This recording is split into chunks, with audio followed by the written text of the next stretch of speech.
Why do you think they did that? It needed to refresh. Why didn't they just press F5?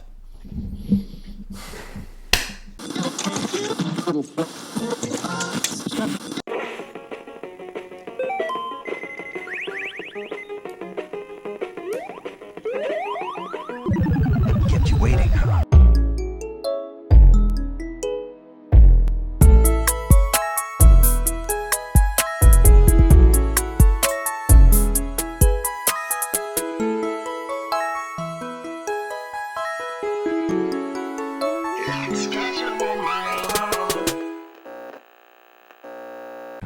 An American school.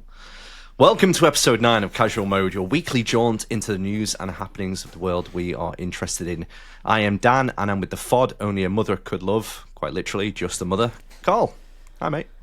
Thank you for bringing up my separated household. It's fine. Interesting story to start us off. Did you read the Jens Lehmann, the Upshot story that I shared? I did not. So apparently he's a absolute nutcase. Okay. And pretty much over the years he's had like drunken arrests, chainsaw rampages. Jens Lehmann, the goalkeeper. Jens Lehmann, the goalkeeper. So it started in 1993. So he was an economics student and he lined up for Schalke against local rivals Leverkusen. But he got subbed off after conceding 3 goals in 7 minutes. Say that again, sorry? He got subbed off. Right, okay, just checking. Subbed. He got hock-turd off after conceding 3 goals in 7 minutes. But rather than facing the manager's fury, he legged it, borrowed cash from a fan, and got the tram home. So that's the start of his story. Schalke fans then are singing his name when Jens nets a last-minute equaliser. Yeah, a goalkeeper. There's a good video which I'll share. Good goal as well, to be fair. Like composed header at the back post. He's obviously gone up for a corner, but it didn't last. So basically 2 years after that point, so he scored against Dortmund. 2 years later, he joined Dortmund and helped them win the Bundesliga. And he took a couple of unwanted records on the way. So in 2002, he earns his 4th Bundesliga red card, which is a record for a keeper. But it's not just any red card. He got sent off after charging half the pitch to strangle one of his own teammates. So Dortmund fined him 10 grand and sent the nut job to North London. So that's when he obviously then went over to Arsenal. Yeah. Yep, and they had a pretty crazy team, didn't they? It was like Lee Dixon and a few others. So Tony Adams. So they were a hard team. Vieira? So it was It was 1.5 million. How old do you reckon Jens Lehmann is at this point? In which year? When he got sold to Arsenal for 1.5 million in 2003, after having a record for all the red cards. I'm going to say he was 29. 33. So he was already 33 when he joined Arsenal. So basically, he played every minute when Arsenal had the unbeatables. It's not what they're called. What were they called? The Invincibles. Undateables. Nope, that was my autobiography. Was it? So basically, he still brought his shithousery to it. So I don't even remember the game against Southampton, but he had a battle with Kevin Phillips, and Kevin Phillips was a bit of a nutcase anyway. So the final whistle went.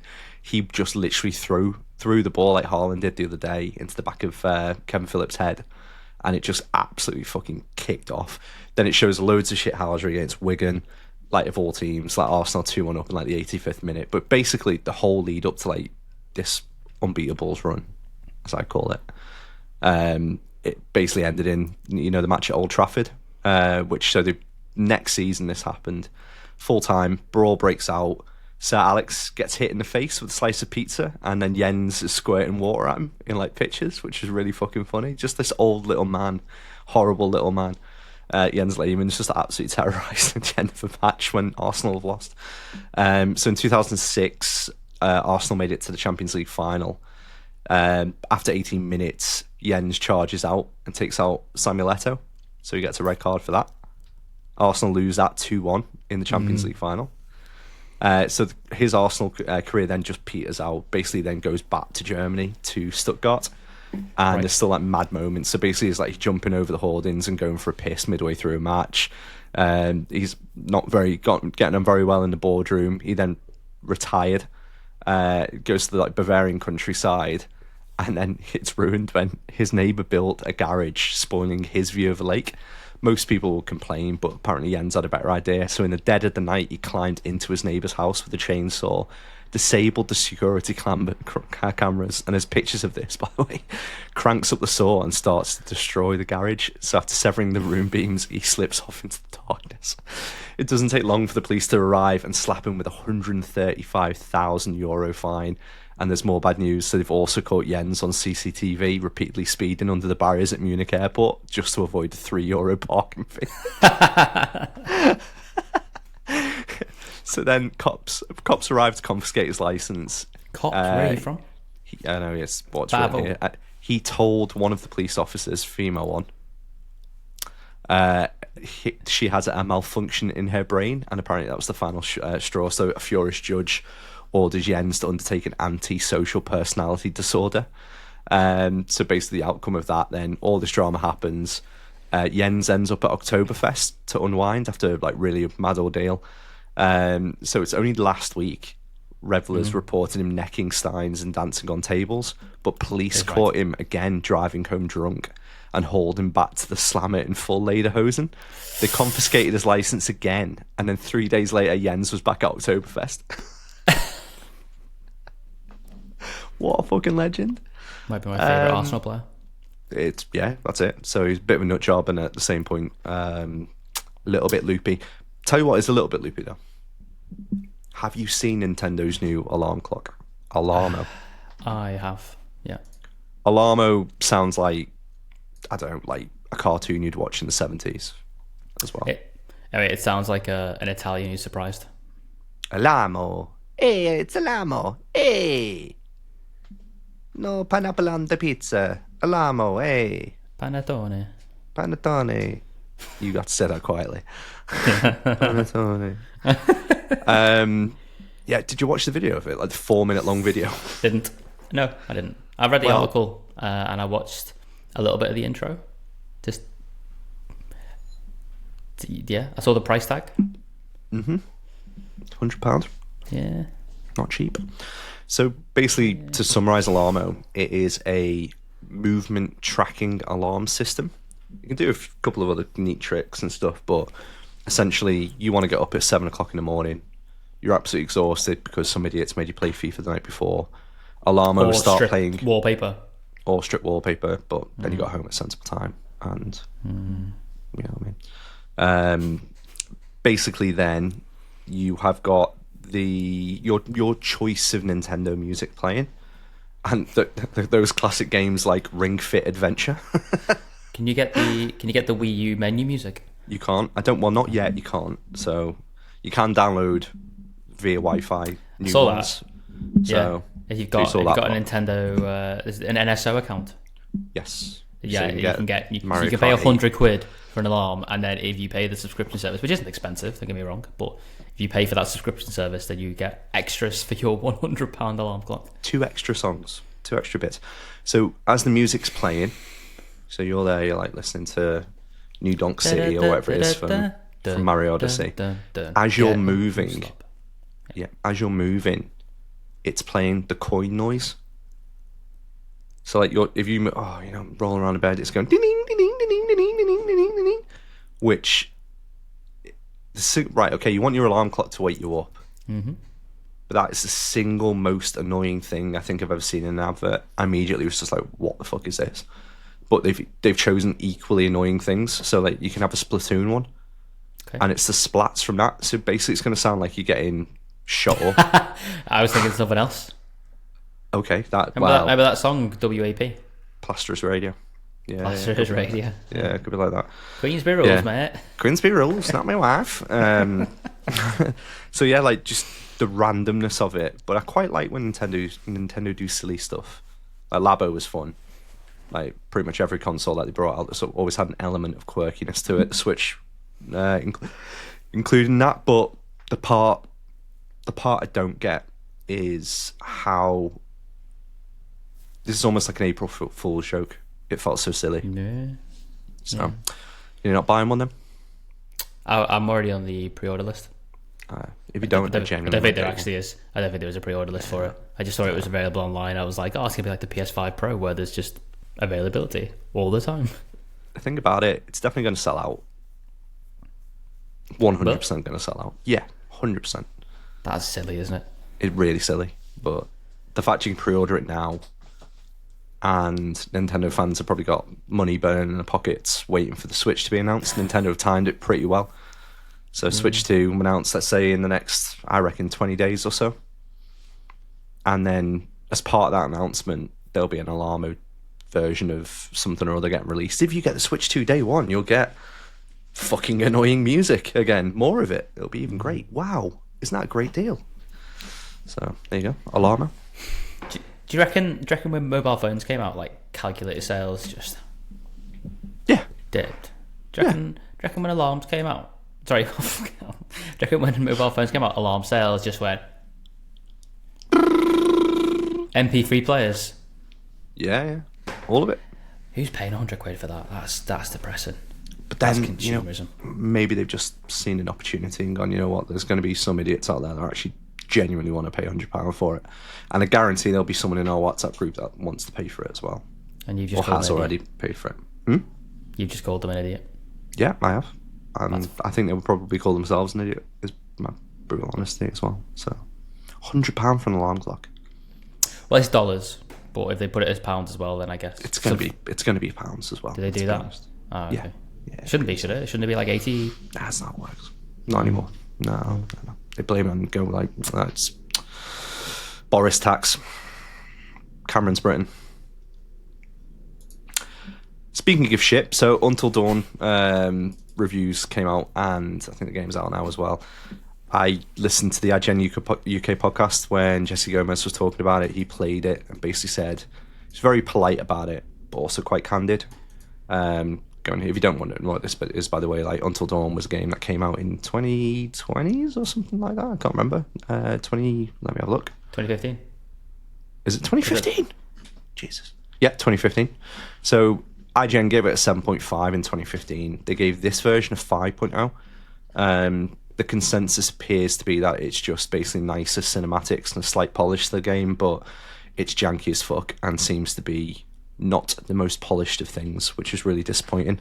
Like, duality of that compared to Silent Hill 2 coming out like last week. Getting rave reviews, isn't it? Getting rave reviews. Bloober Team have smashed it. Like, looks absolutely stunning. Not a game that I enjoy, so I will not be jumping into that. I don't like a horror game. Should we get Ben to try and play it? Can do. I think you'd probably enjoy it. In fact, I definitely will be playing it. Know what Ben's like. Until Dawn, though, I think is one I'm sure Andrew used to rave about it. Why was there a Dreamcast version of it? There probably should be, and it looks like it should be running on Dreamcast. In fact, I suspect the Dreamcast will run it better than what the PS5 does at the moment. Did you get the Generations? Did you sign up to the Generations? I did. Oh, right. Yeah, so did I. However, which version did you go for? Whatever the £25 one was. Oh, I've upped you. Because I wanted to get the hard copy version of it, just because otherwise I'll bend it. Doing what to it? So the Until Dawn review. So basically, it just continues that not all video game remakes are recreated equally. This on IGN.com. For every genuinely game-changing Final Fantasy VII remake on Metroid Zero Mission, you have comparatively more service-level restorations like 2018's Shadow of the Colossus or 2020's Destroy All Humans that transplant most of the original material into a new game engine that looks nicer but doesn't really change how it works. Until Dawn fits firmly into that latter camp. It's a colourful cast of horny teenagers and spooky snowy mountain setting have never looked better, but its gripping life or death decision-based gameplay is more or less identical to how I remember it from the 2015 original. There's no gameplay improvements or general lack of them. There's no noticeable performance problems, and it pretty much gives a poor trade-off. The fact that this is at a premium price, so I think this is full price, like 60 odd quid or whatever it is at the moment, like you have to pay for PS5 games. I think that's absolutely obscene. That's absolutely insane that someone's releasing a game like that now. Considering no one's really asking for it, which I think is another comparable article where it's going, the player count at the moment on some streaming platforms is lesser than Concord. Kind of just says, like, if you're going to nail this, give it a bit of time, because you're probably going to sell it on the basis of the reviews being good. Yeah. And it's in an absolutely stacked month as well, which is very silly. Yeah. I've never played the game, the original. I'm not going to play this one.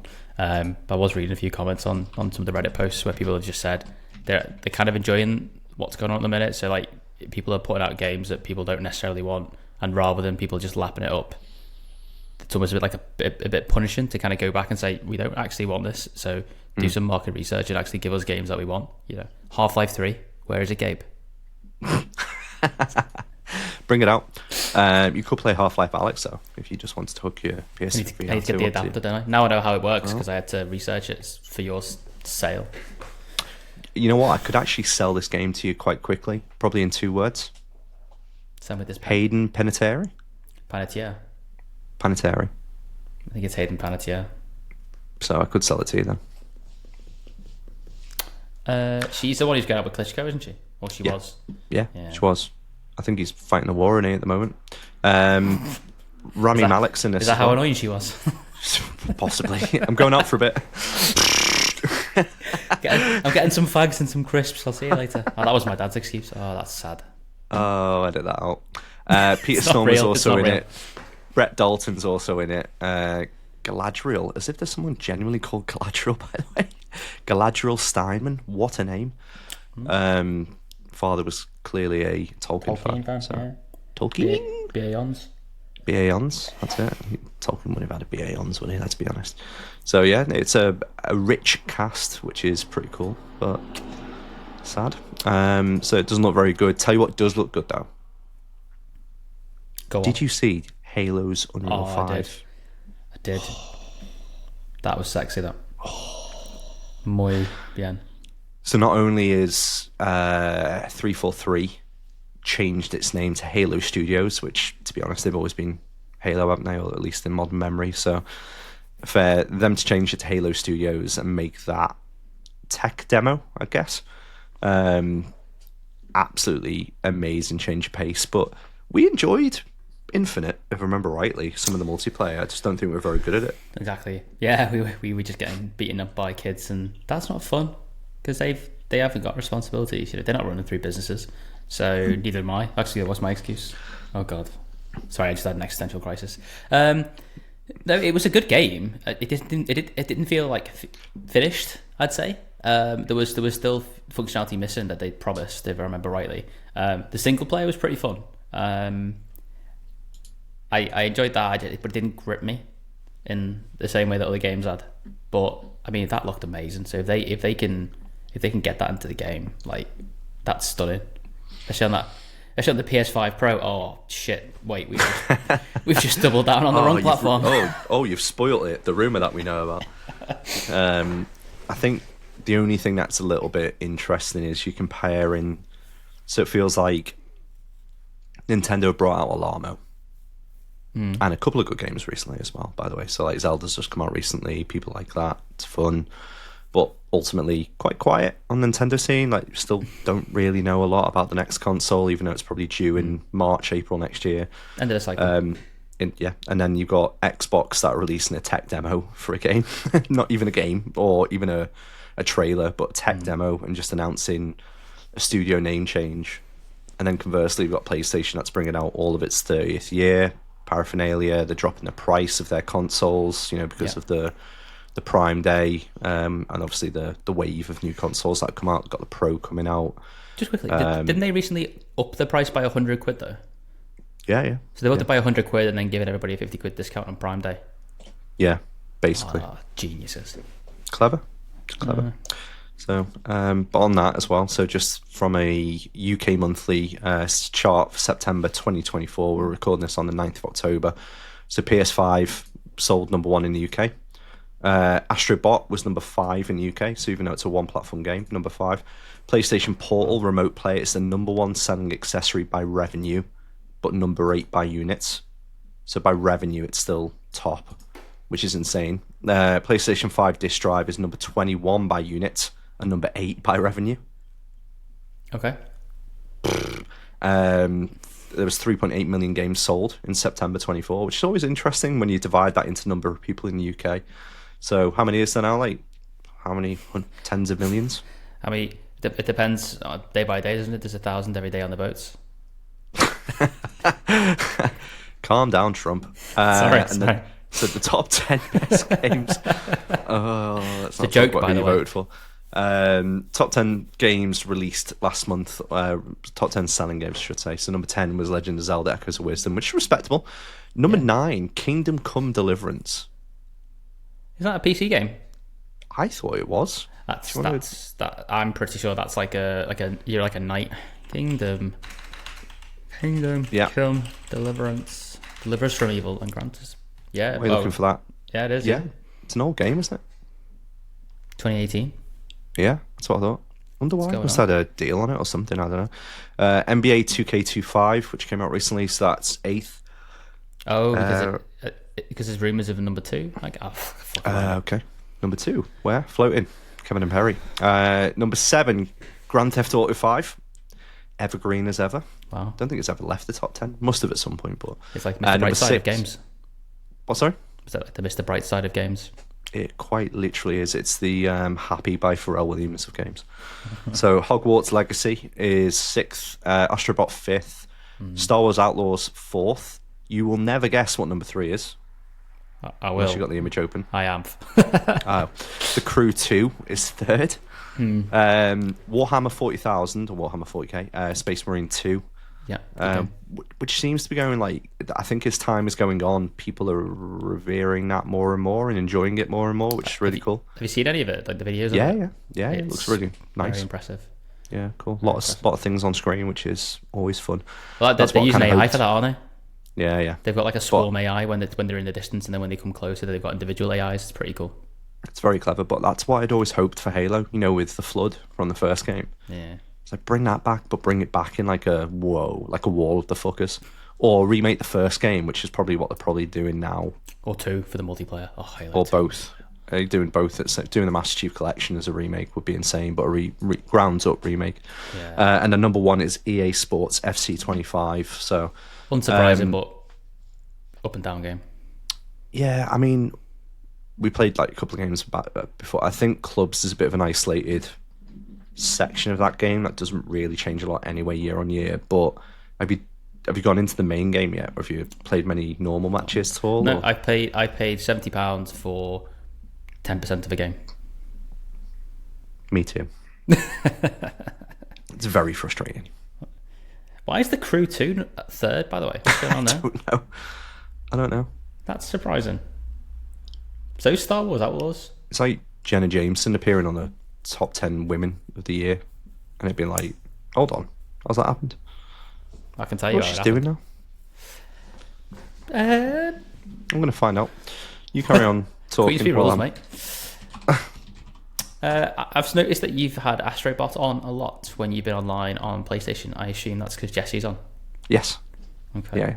Does he play it on the Jesse- Portal, or does he play it on the... Both. So I think he prefers playing it on the Portal, even though I would have assumed it would have been more difficult because it's a larger thing, but he's quite comfortable holding it. We only limit him to an hour when he's playing it.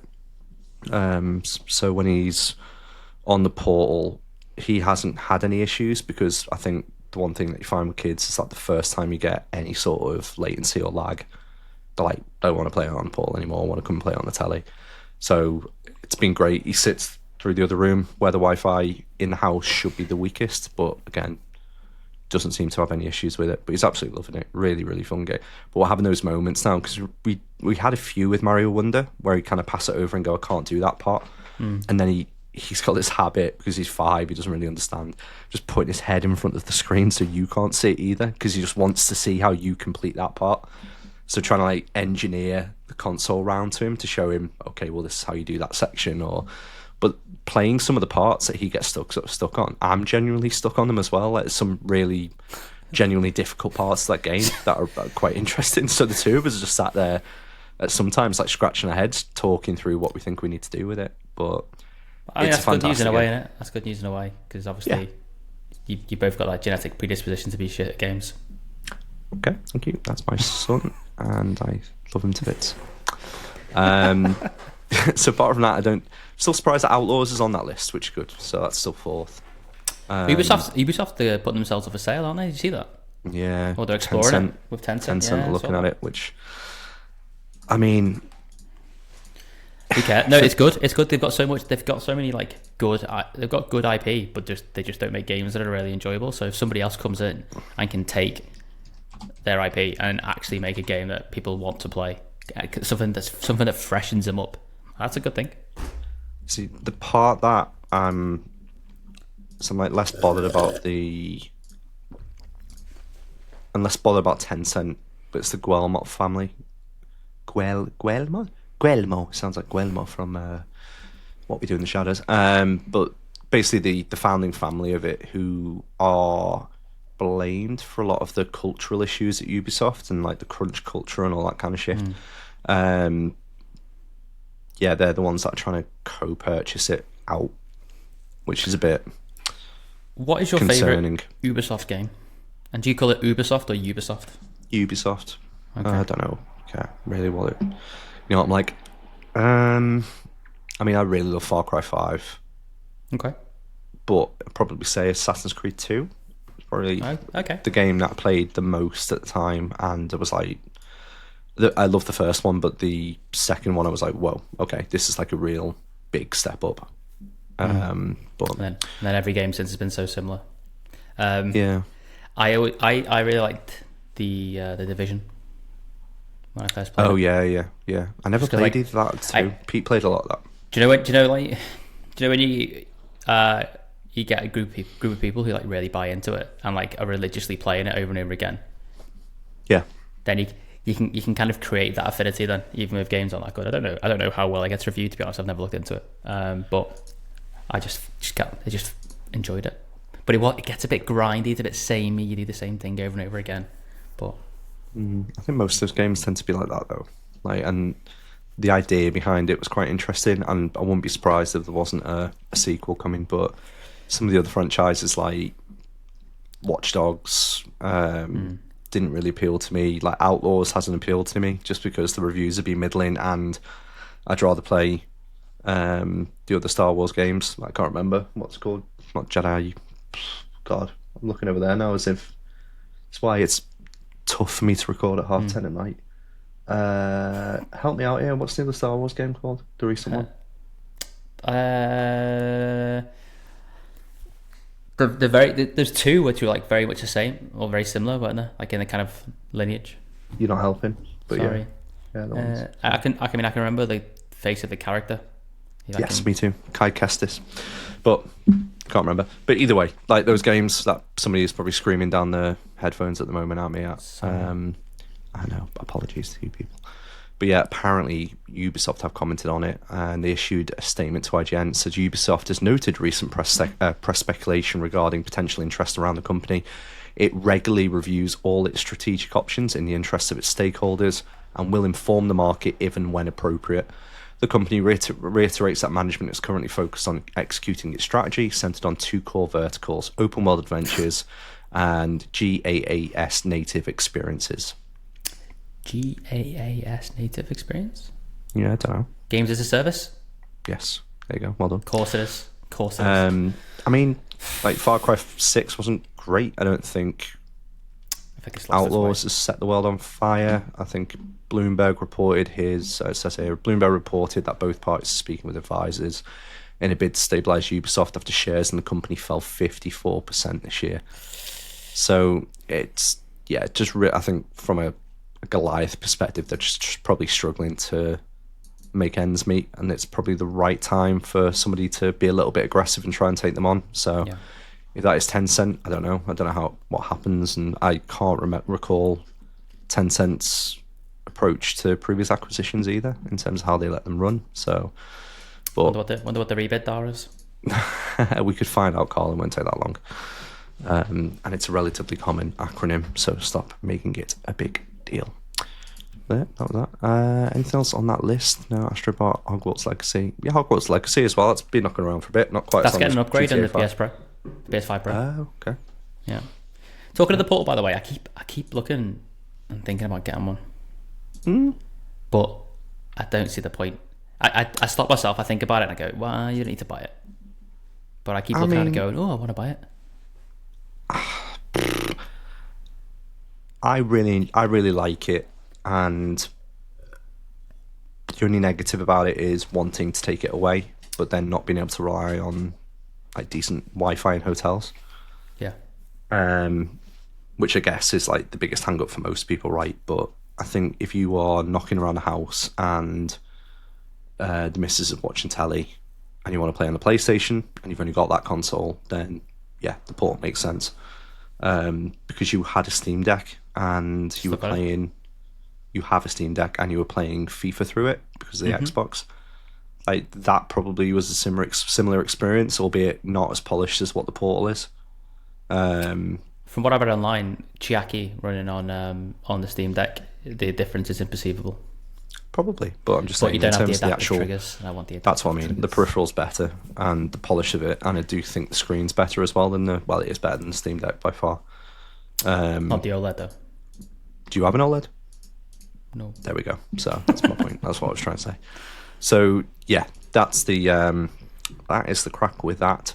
So what have you been playing anyway, mate? Because there was a couple of games last week apparently I didn't allow you to speak about. So now's your time. Here's your forum. Okay. Listen, I don't make complaints. Got any soapbox? Crack on. I've been playing this little known game, Legend of Zelda: Tears of the Kingdom. I don't think anyone's ever heard of it. It's pretty niche. I think it's just come out as well.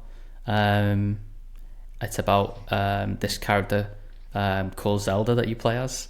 I'm only messing. It's not right. It's Link. Oh dear. Because that's the oldest joke in the book. Come on, keep going. I'm 32 now. No, I've been playing that. It's been fun. I've tried a few times to get going and played it and failed. But this time I have used Google to get past the hard bits, and it's meant that I can sustain a bit of enjoyment. Like for example, yesterday I was at what are they called, the lookout towers, whatever you call them, where they shoot you up. Yeah, yeah. And it's in an area called the wetlands. Okay. And outside there are thorns, but it constantly rains there. So I was like, I need to burn these thorns away, and I couldn't work out because I'm stupid how to stop them being wet, so I could set them alight. So I had to Google. I had to put a cover over them. I had to build one because there's a load of building equipment nearby. Yeah, I remember that one. Yeah, and there's a guy there. Yeah. I mean, good fun though. Interestingly, the first thing you said, because we were talking about Zelda, I was like, "How far are you in?" And you were like, "Oh, I think I'm pretty far." And then you went to me, "How many shrines have you done?"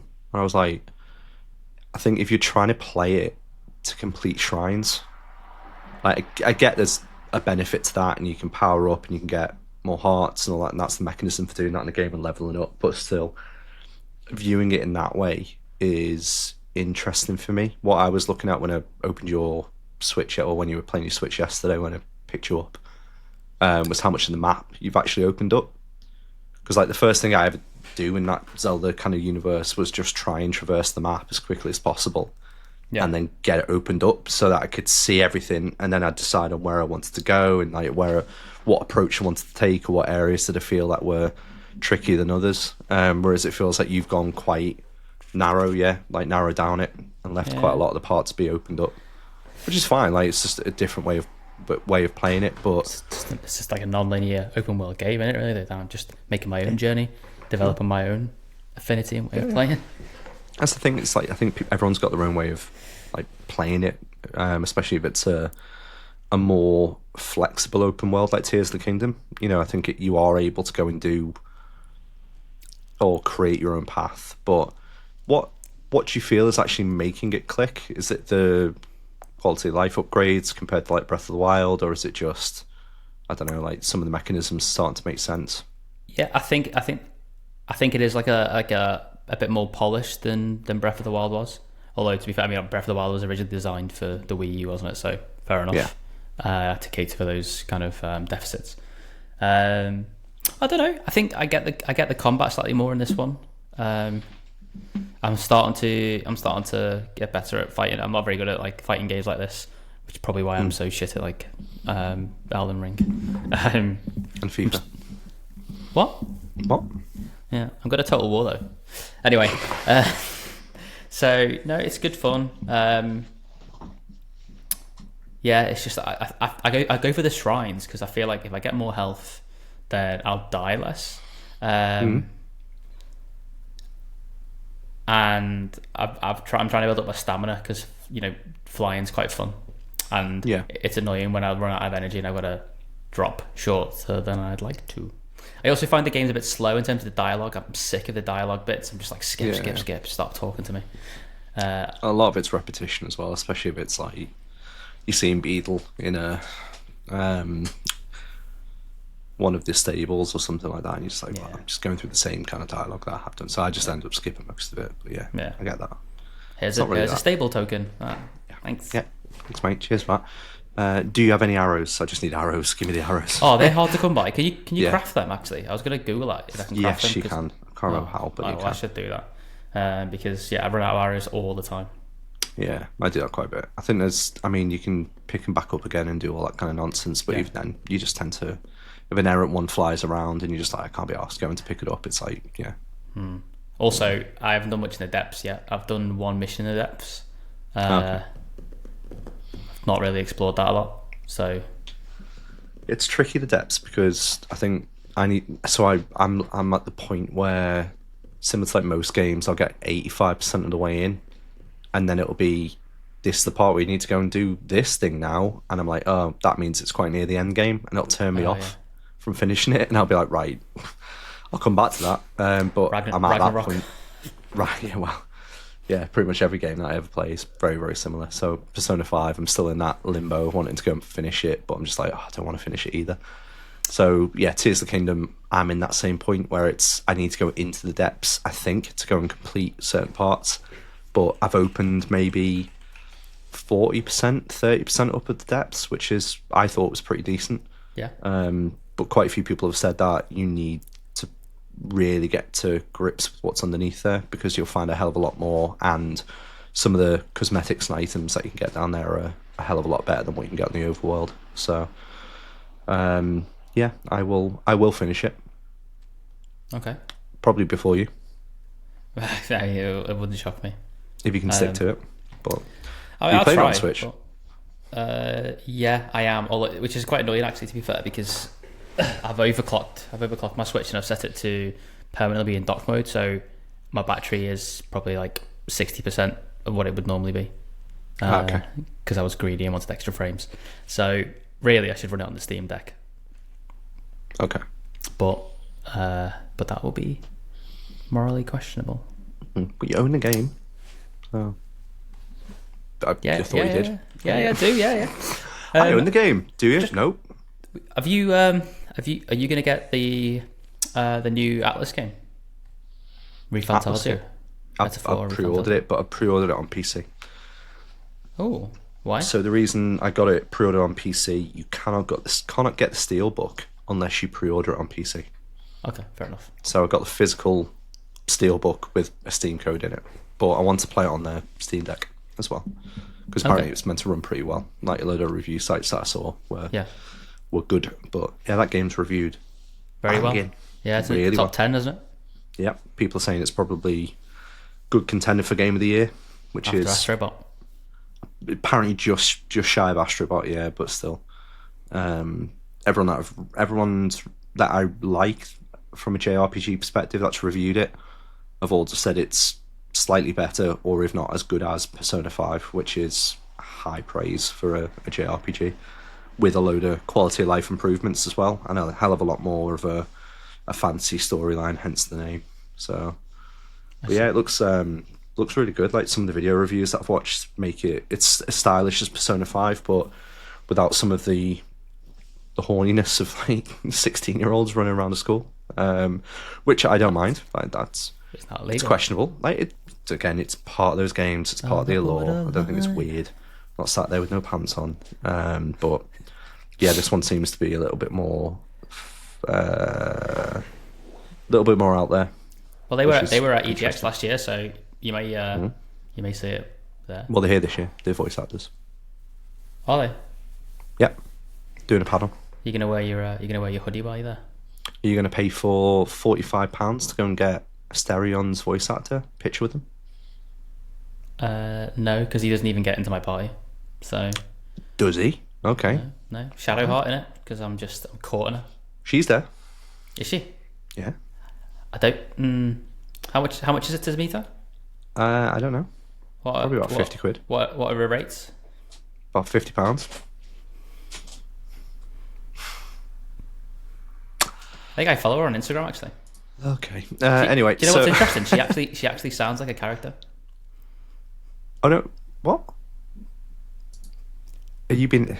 Yeah, the voice actor. I flipped over to a different tab and I was just like, "What did you just say that?" Okay, so the Premier League is not on this week. Shit. Ooh, I know. Yeah, am I right in thinking? Sorry, because it feels like a long time ago, even though it's probably like 3 weeks. This is the second international break already. Yeah. And it's 2 weeks long. Good though, because it means 2 weeks less of Alisson's injury being impactful. I know, and you've got the best team in the league next as well. So playing ourselves. Well, you never know. Queeve Kelleher's a good keeper, so that's okay. He is, but he didn't play the other day, wasn't it? Someone else. Random. Jaros, yeah.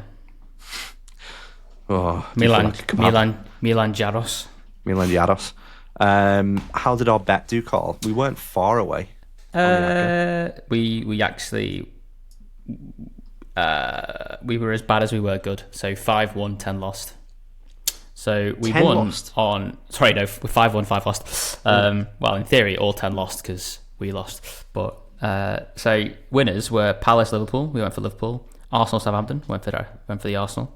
Mm-hmm. Brentford, Wolves. We went for Brentford. Leicester, Bournemouth. We lost because we said it'd be a draw. Yeah. City, Fulham was a win for City, unfortunately. City. West Ham, Ipswich. We won with the West Ham. Everton, Newcastle. We lost because we picked see that coming, did we? Newcastle. Anthony Gordon missing a pen. Claire Balding. Awkward. Villa United, we went for Villa. Mm. We lost. Chelsea Forest, we went for Chelsea. And we lost. Oh, Dan, what are they doing? Hey, we bettered your result. That's all I'm saying. On terms of the bet, though. Give them what I'm saying in terms of of £2.5 grand, Dan. You know, that's transformative. Played you off the park. We did well against them. We should have beaten them. You didn't know. No, Brighton, Tottenham, we lost because we went for Tottenham. We shouldn't have lost. Oh, mate. Oh, mate. Jesus. Yeah, his interview was the best when he was just looking down the whole time. Yeah, he was just fucking do it, could we? So disappointed in the boys, you know, they're not very happy at the moment. Yeah, you know, not great. Everyone's just really low, you know, got to deal with it after the break. I just want my bum. Yeah. That was terrible, that, by the way. I thought it was alright. That was terrible. Did I? It's truth. Have you ever felt like this? Strange things happening. Are you going round the twist? So what's this week then, Dan? What are we doing? Are we betting on international football? We are betting on international football. So I've got should darts instead. Well, I've got two choices for Saturday because I just snipped all the football that's on Saturday. We can either go for the Women's French Division 1 or we can vote for, we can nominate a team on the UEFA Nations League and put an ACCA together for the matches that are on Saturday. You want to do that instead? Should we do that? Yeah. Can you make notes as we go through this and decide on who we want? We're just going to do win, draw, or loss. Yeah? Yeah. Let's. Okay, so first game of the day, Lithuania versus Kosovo. Not going to say a lot about this one. Any intel on these two teams, Carl? Do you fancy? Isn't what's her name from Kosovo? What's her name? The Green Day song. No. What's her name now? She goes out with the like the New Zealand director / actor. Kosovo. Tahiti someone. I can't remember his name now. Taika Waititi. Yeah, him. He's not Kosovo. No, his missus's. I can't remember her name now. I can see her face. I can't see her face. She's a singer. Okay, so the odds from Sky Bet are Lithuania 72 or Kosovo 3-4. Or the draw is 11-5.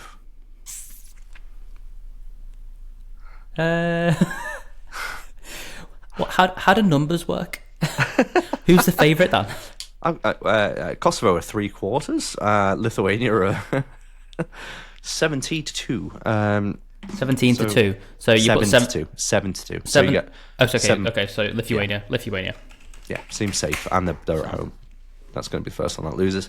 The next match is Bulgaria versus Luxembourg. Bulgaria. Yeah, they're 4-5. Luxembourg is 3-1. Cool. Next one, Croatia versus Scotland. Croatia. Ooh. Croatia are 11-20. Scotland are away, obviously, at 4-1. Andy Robertson, Scott McTominay. Scott McTominay, he's on a bit of a good cool. If you want to go for a Scotland win, mate, I'm not going to frown. Or if you want to go for a 1-1, a draw, yeah. Ooh. Oh, I don't know. Last time we disagreed, you were right, and I don't like that. I don't like the idea of being wrong. No. Croatia, go for it. Safe bet. 11-20. Do you know how to say Croatia in Croatian? Kurut. Hrvatska. That's why it's HR. Hrvatska. Okay. I had some of that on a pizza the other week. Next match, Belarus versus Northern Ireland. So Belarus are 3-1 and Northern Ireland are 10-11. So Northern Ireland. I guess so. Got Jack Grealish and Declan Rice, so go for them. Next, Cyprus versus Romania. Romania. So Cyprus are 21-4, Romania are 4-9. So yeah, Romania. Portugal. Okay, yeah. Poland versus Portugal. Portugal away 4-7. Next one, Serbia, Switzerland. This is a tricky one because the odds are basically the same. Switzerland slightly edge it, so it's 7-5 for Serbia, 7-4 for Switzerland, 2-1 for the draw.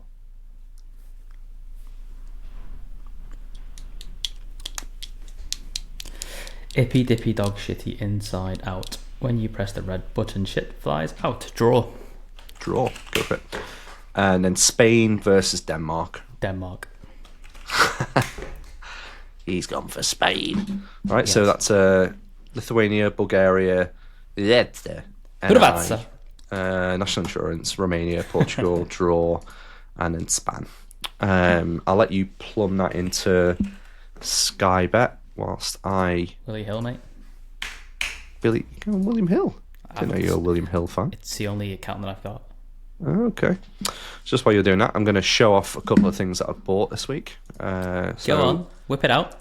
This one was £12. So Mario Rabbids Sparks of Hope, the follow-up to the Rings of Power game.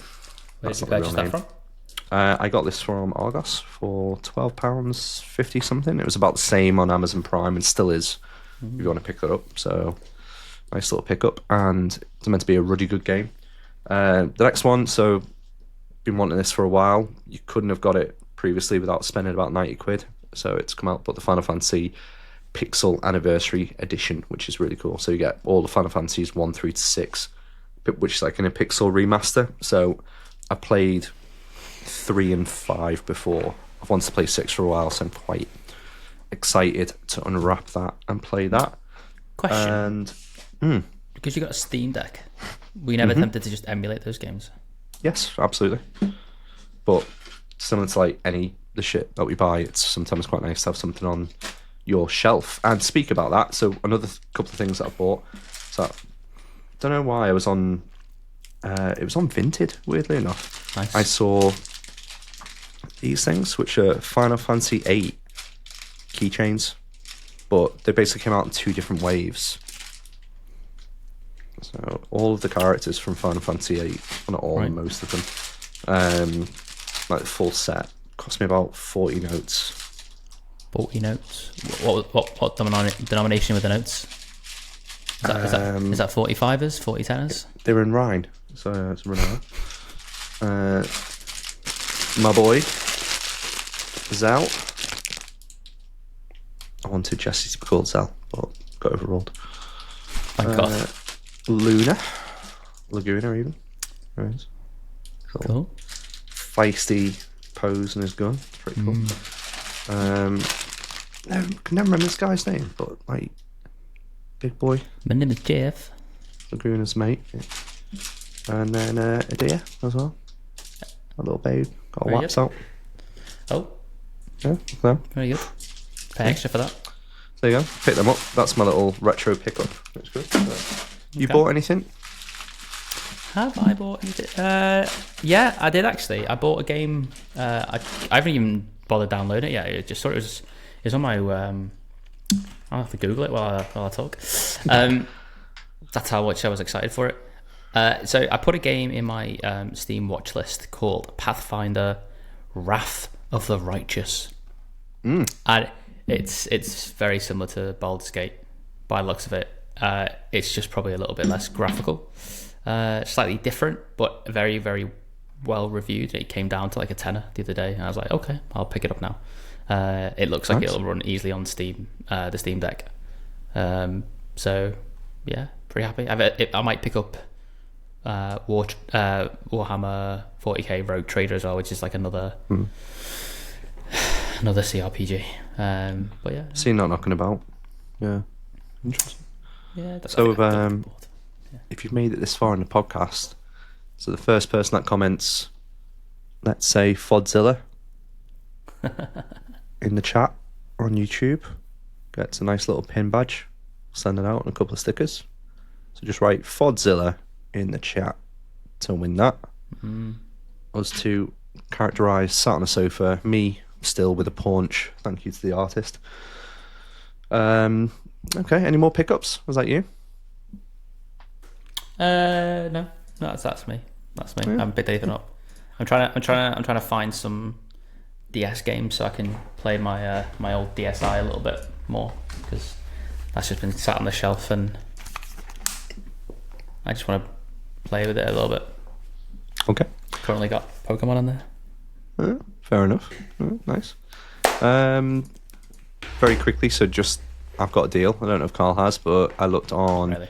GG Deals before, and it alerted me to the fact that on Steam you can go and get Grizz for £1.27, which is 90% off. So it's a historical low compared to any other deals for it. But £12.79 down to £1.27, and it's meant to be a very, very, very good game. A lot of good people spoke very highly of it. Looks very And I arty. think it's got an 84 on Metacritic as well, and a 91 on Open Critics recommend. So I'm gonna buy that right now. there you go, £1.27, bargain, absolute bargain. Anything from you? Nothing for me. I like my hoodie though. Like my hoodie. Oh, that's very nice, very cool, Got this very made. smart. Ready for EGX? Custom made. Am I ready for it? In a lot of ways, yes. In a lot of ways, no. I haven't yet tested the camera setup because I procrastinated. But I have got one of the guys in my team in work 3D printing an attachment for the Rode microphone, so we can look. I've got one of my guys 3D printing something. You absolutely knobhead. Outside of work time, he's not even getting paid for it. He's just just I'm a going to say great guy. thank you. Yeah, next time he comes to me for a pay rise, maybe I'll look fondly upon his case because of the extracurricular activities he partakes in, which I can take advantage of, and the 3D printing. Well, that's okay. That should be quite good. But yeah, the EGX side, we're there on the Saturday and probably most of the Sunday.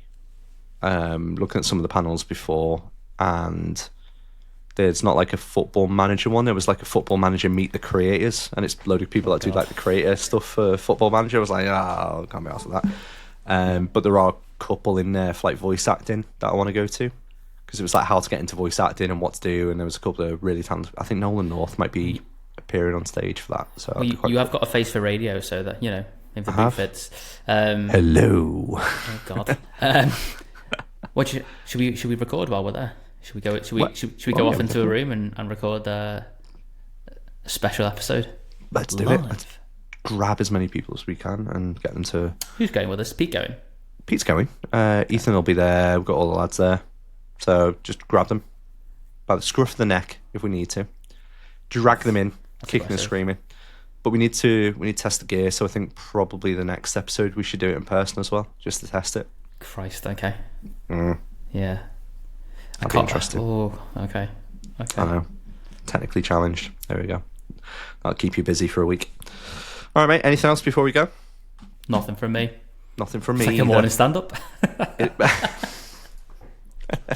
Everyone's on target. Velocity's great. What's our That's all burn we rate? care. What's our burn rate? I don't know. Burning me pads and burn me kecks down. We have been casual mode. If you like what you listen to or you watch, I doubt it.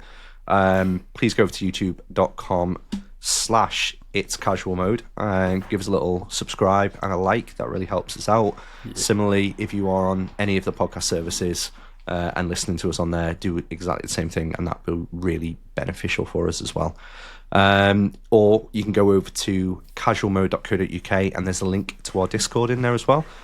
Carl and I lurk quite regularly, and it would be quite good to chat to some of you guys. So that's it, and au revoir. Bye.